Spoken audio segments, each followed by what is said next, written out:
성도 여러분, 오늘 본문에서 사도 바울은 자신의 인생을 한 문장으로 고백합니다. 내가 나 된 것은 하나님의 은혜로 된 것이니.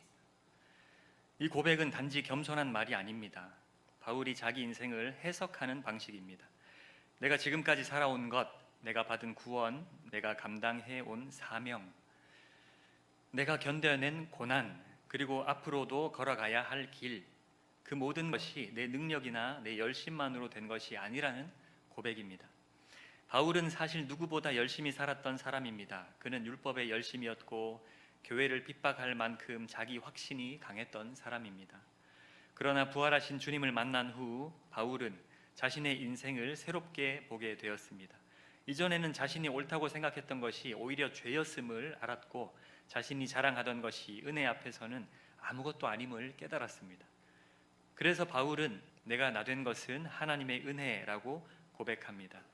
그리고 이어서 놀라운 말을 합니다. 내게 주신 그의 은혜가 헛되지 아니하여 내가 모든 사도보다 더 많이 수고하였으나. 은혜를 아는 사람은 게으르지 않습니다. 은혜는 우리를 무기력하게 만들지 않습니다. 은혜는 오히려 우리를 살게 하고 일하게 하고 사랑하게 하고 끝까지 순종하게 합니다. 사도가 된 이후에 자신이 얼마나 수고했는지를 피력하는 것 같습니다. 그러나 바울은 마지막에 다시 분명히 말합니다. 내가 한 것이 아니요 오직 나와 함께 하신 하나님의 은혜로다. 사도 바울이 은혜를 이야기하고 있습니다. 은혜 외에 다른 이야기를 하는 것 같다가 오히려 은혜만을 더욱 분명히 강조하고 있습니다. 사도 바울이 오직 은혜를 이야기하고 싶어 합니다. 하나님께서 오늘 우리에게도 은혜에 대해 말씀해 주시기를 원하십니다. 이 시간 우리 함께 은혜에 대한 4가지 이야기를 나눠보도록 하겠습니다. 첫 번째는 은혜는 나를 오늘도 새롭게 합니다. 우리는 쉽게 쌓아둡니다. 열심히 일해서 버는 돈도 잘 쌓지만 피로도 쌓고 서운함도 쌓고 억울함도 쌓고 인정받지 못한 기억도 쌓습니다. 내가 얼마나 수고했는지, 누가 내 마음을 몰라주었는지, 누가 함부로 말했는지, 누가 내 헌신을 당연하게 여겼는지 마음속에 차곡차곡 저장해 둡니다. 아주 고이 간직하고 묵혀두는 경향이 있습니다. 그러다 보면 어느 날 마음이 무거워집니다. 해야 할 일은 똑같은데 기쁨이 사라집니다. 사람을 사랑해야 하는데 사람을 피하게 됩니다. 사명을 감당하고 있는데 마음은 점점 메말라 갑니다. 은혜를 받지 못하고 있는 것입니다. 은혜가 들어올 통로를 그 짐들로 차단하고 있는 것입니다. 이때 우리가 기억해야 할 점이 있습니다. 은혜는 어제 받은 것만으로 충분한 것이 아니라 오늘도 새롭게 받아야 하는 것이라는 사실입니다. 바울은 과거의 실패와 죄책감에 붙들려 살지 않았습니다. 그렇다고 또 자신의 수고와 성취를 자랑하며 살지도 않았습니다. 그는 날마다 오늘만 살았습니다. 은혜로 살았습니다. 오늘 주신 은혜로 오늘을 살고, 오늘 맡기신 사명에 오늘 주시는 힘으로 순종했습니다. 우리도 그렇습니다. 과거를 살고 있으면 안 됩니다. 과거는 빨리 정리정돈하고 오늘을 살아야 합니다. 내일의 일을 오늘 다 짊어지려고 해도 무너집니다. 아직 오지 않은 평가와 결정, 아직 벌어지지 않은 갈등, 아직 알 수 없는 미래까지 미리 붙들고 고민하면 마음이 지칩니다. 인간은 오직 오늘만 살 수 있는 존재입니다. 오늘 주실 은혜에 힘입어서 말입니다. 주님은 우리에게 평생치 은혜를 한꺼번에 들려주시지 않으십니다. 대신 오늘의 은혜를 주십니다. 오늘 감당할 힘을 주시고, 오늘 사랑할 마음을 주시고, 오늘 참을 지혜를 주시고, 오늘 감사할 이유를 주십니다. 광야의 이스라엘 백성에게 하나님께서는 만나를 날마다 주셨습니다. 내일 먹을 것까지 쌓아두려고 하면 썩었습니다. 하나님은 백성들이 매일 하늘을 바라보도록 하셨습니다. 오늘의 양식을 오늘 받게 하셨습니다. 우리의 영혼도 그렇습니다. 어제의 은혜를 기억하는 것은 귀하지만 어제의 은혜만으로 오늘을 살 수는 없습니다. 어제 외식한 기억이 너무 좋아서 오늘 밥 안 먹어도 배부른 것이 아닙니다. 오늘도 말씀 앞에 서야 하고, 오늘도 복음 앞에 서야 하며, 오늘도 주님 제게 새 힘을 주십시오라고 기도해야 합니다. 사랑하는 성도 여러분, 오늘 하루만 은혜로 살아갑시다. 오늘 받은 사랑에 감사합시다. 오늘 맡겨진 일을 충성스럽게 감당합시다. 그리고 내일의 일은 내일의 주님께 맡깁시다. 네, 은혜는 우리에게 매일 필요하고 이렇게 우리를 매일 새롭게 해줍니다. 두 번째, 은혜는 수고하게 하지만 자기 의를 내려놓게 합니다. 바울은 내가 모든 사도보다 더 많이 수고하였다라고 말합니다. 이것은 사실입니다. 그는 수많은 교회를 세웠고 매를 맞고 감옥에 갇히고 위험을 겪으며 복음을 전했습니다. 그는 자신의 수고를 부인하지 않았습니다. 그러나 바울은 자기 수고를 자기 자랑으로 만들지 않았습니다. 내가 한 것이 아니요 오직 나와 함께 하신 하나님의 은혜로라. 이것이 은혜를 아는 사람의 태도입니다. 은혜를 아는 사람은 수고합니다. 맡겨진 일을 피하지 않습니다. 주님이 주신 달란트를 땅에 묻지 않습니다. 더 많이 받았으면 더 많이 섬기고, 더 많은 능력을 받았으면 더 많이 나누고, 더 많은 기회를 받았으면 더 많이 충성합니다. 그러나 그 수고가 자신의 의가 되지 않도록 늘 조심합니다. 사역을 오래 하다 보면 아주 위험한 순간이 찾아옵니다. 처음에는 감사로 시작했는데 어느 순간 내가 이렇게 많이 했는데 라는 생각이 들어옵니다. 처음에는 주님께 영광을 돌렸는데 어느 순간 아무도 내 수고를 알아주지 않는다라는 마음이 커집니다. 그 마음이 계속 쌓이면 사람의 말 한마디에 크게 흔들립니다. 칭찬을 들으면 스스로 높아지고 인정받지 못하면 분노합니다. 누군가 나를 평가하거나 함부로 말하면 내 안에 쌓여있던 억울함이 폭발합니다.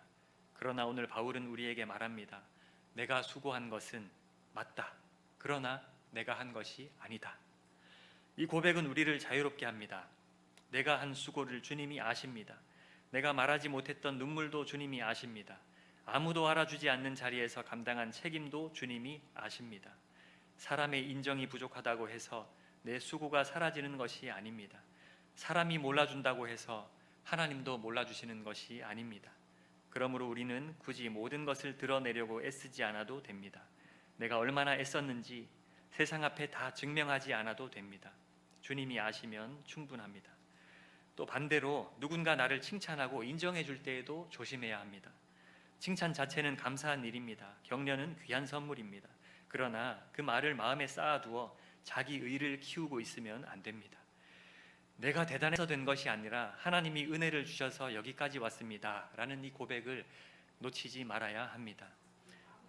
성도 여러분, 우리는 높은 사람이 아니라 은혜 입은 사람입니다. 특별한 사람이 아니라 주님께 쓰임받는 사람입니다. 우리의 손에 열매가 있다면 그것은 주님께서 씨를 주셨고 자라게 하셨고 때를 따라 비를 내려 주셨기 때문입니다. 그러므로 더 수고하되 더 낮아집시다. 더 충성하되 더 감사합시다. 많이 감당하되 내가 해냈다가 아니라 주님이 은혜를 주셨다라고 고백하는 저와 여러분들 되시기를 바랍니다. 세 번째로, 은혜는 가정과 사명을 함께 살게 합니다. 우리는 때때로 가정과 사역을 서로 경쟁하는 것으로 생각합니다. 교회 일을 많이 하면 가정에 미안하고 가정에 시간을 쓰면 사역을 덜하는 것처럼 느낍니다. 그러나 하나님 안에서는 가정도 사명이고 사명도 가정을 무너뜨리기 위한 것이 아닙니다. 하나님께서 우리에게 가족을 주신 것은 짐을 하나 더 얹어주신 것이 아닙니다. 사랑할 사람을 주신 것이고 쉼을 누릴 자리를 주신 것이며 다시 힘을 얻을 은혜의 통로를 주신 것입니다. 가정에서의 웃음, 자녀와 함께하는 시간, 배우자와 나누는 평범한 대화, 함께 먹는 식사, 잠시 손을 잡는 시간, 이런 것들은 사역을 방해하는 일이 아닙니다. 오히려 사역을 감당하도록 우리 영혼을 회복시키는 하나님의 선물입니다. 사역자가 복음의 은혜를 놓치고 자기 힘으로만 달리면 결국 집에 와서도 쉬지 못합니다. 가족을 사랑해야 하는데 가족에게 예민해지고 쉼이 되어야 할 가정이 또 하나의 책임처럼 느껴질 수 있습니다.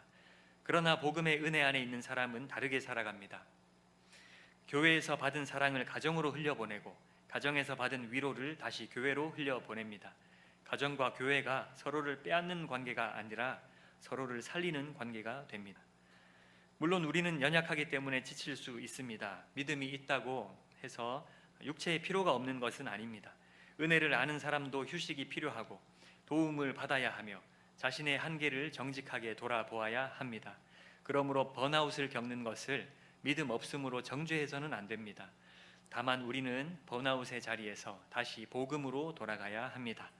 내가 혼자 다 해야 한다는 생각을 내려놓고 주님이 나와 함께 하신다라는 은혜의 자리로 돌아가야 합니다.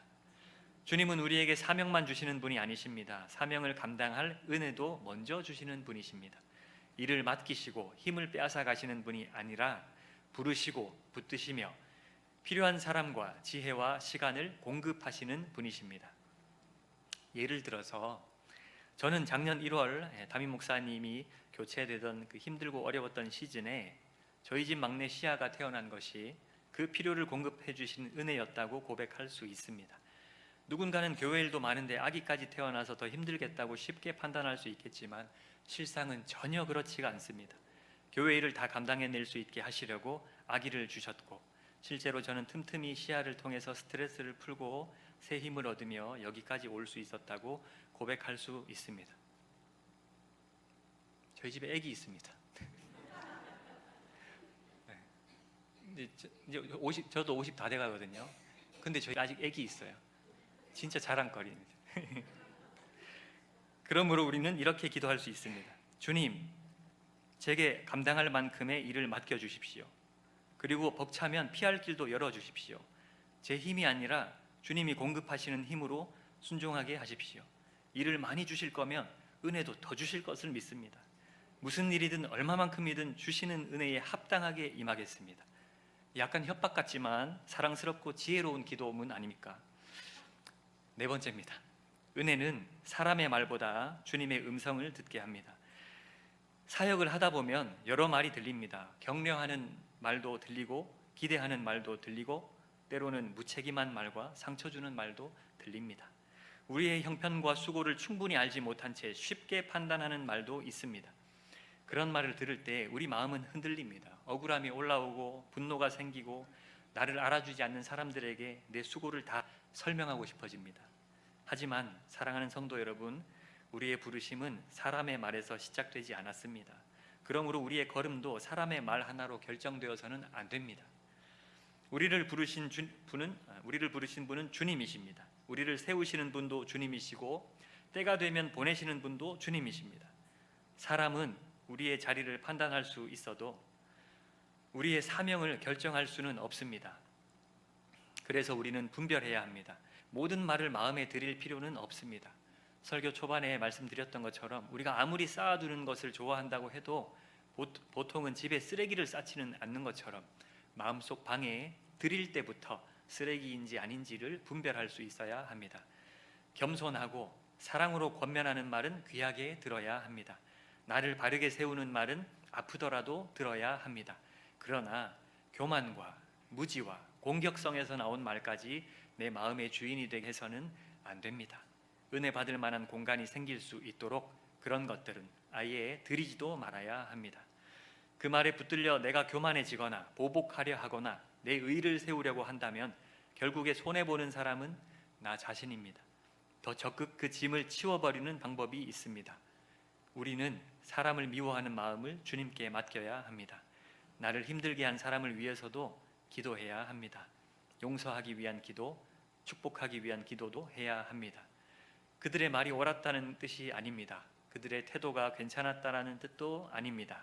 다만 심판은 하나님께 맡기고 나는 내 영혼을 지키겠다는 적극적인 태도입니다.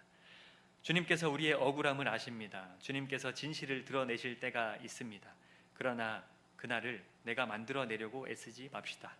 나는 오늘 맡겨진 자리에서 기쁨으로 충성합시다. 우리를 사랑하시는 주님께서 이 땅에서 할 일이 많으시고 추수할 일꾼들을 필요로 하시는데 그분을 바라보고 따르는 것 외에 다른 데 한눈을 팔면서 방황하는 일이 없어야 하겠습니다. 주님, 사람의 소리가 아니라 주님의 음성을 듣게 하소서. 인정받고 싶어 하는 마음보다 순종하고 싶은 마음을 더 크게 해 주시옵소서라고 이렇게 기도하는 이것이 은혜 안에 살고자 하는 사람의 지혜로운 기도인 줄 믿습니다. 말씀을 정리해 보겠습니다. 다음의 문장들을 함께 읽어보시면 좋겠습니다. 우리 같이 읽도록 하겠습니다. 시작. 우리는 은혜로 구원받았습니다. 은혜로 오늘을 살아가고 있습니다. 은혜로 주님 위해 수고도 합니다. 은혜로 가정과 교회를 다 사랑할 수 있습니다. 은혜로 사람의 말에서 자유로워질 수 있습니다. 은혜로 다시 일어설 수 있습니다. 은혜로 다시 하나님만 따르겠습니다. 오늘 교육부서 여름 행사 치른다고 수고 많으셨던 선생님들 많이 앉아 계십니다. 시간이 어찌나 잘 갔는지 일이 참 많으셨죠. 다사다난하셨습니다. 그래도 주님 주신 은혜로 행복하셨을 줄로 믿습니다.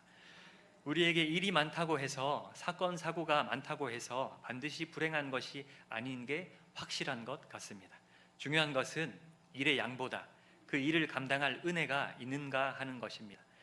하나님께서 맡기신 일이 많다면, 또한 돌파해야 할 문제들이 많다면 그만큼 은혜도 넉넉히 주실 것을 믿어야 할 것입니다. 동시에 우리는 매일 은혜의 자리로 적극 돌아가는 행동을 해야 합니다. 자기의가 쌓이지 않도록, 피로와 서운함이 마음을 지배하지 않도록, 사람의 인정이 내 기쁨의 근거가 되지 않도록 날마다 복음 앞에 적극적으로 서야 합니다. 말씀과 기도, 찬양과 예배의 생활을 통해서 잠잠히 주님과 독대하는 시간을 가장 먼저 사수하셔야 합니다. 그래야 오늘 싱싱하게 살아남을 수 있습니다. 오래 쓰임받는 종이 될 수도 있을 것입니다. 스트레스는 하나님의 은혜로 푸는 것임을 믿으십니까? 여러분들 이렇게 예배드리고 있을 수 있는 것이 진짜 은혜인 것을 믿으십니까? 지금 이 순간 우리 예배의 주인이신 주님께서 이렇게 말씀하십니다. 내 은혜가 너에게 족하다. 여름 수련회만 뜨거운 거 아닙니다. 지금 이 예배도 뜨거워야 합니다. 여름 성경학교만 뜨거운 거 아닙니다. 오늘 이 예배를 끝내고 나가시는 순간에도 마음이 뜨거워야 합니다. 하나님은 수시로 매일 우리에게 이렇게 족한 은혜를 주십니다. 오늘도 베풀어 주신 이 주님의 은혜가 우리를 새롭게 하고 겸손하게 하고 충성하게 하며 끝까지 사명의 길을 걷게 하실 줄 믿습니다. 아멘.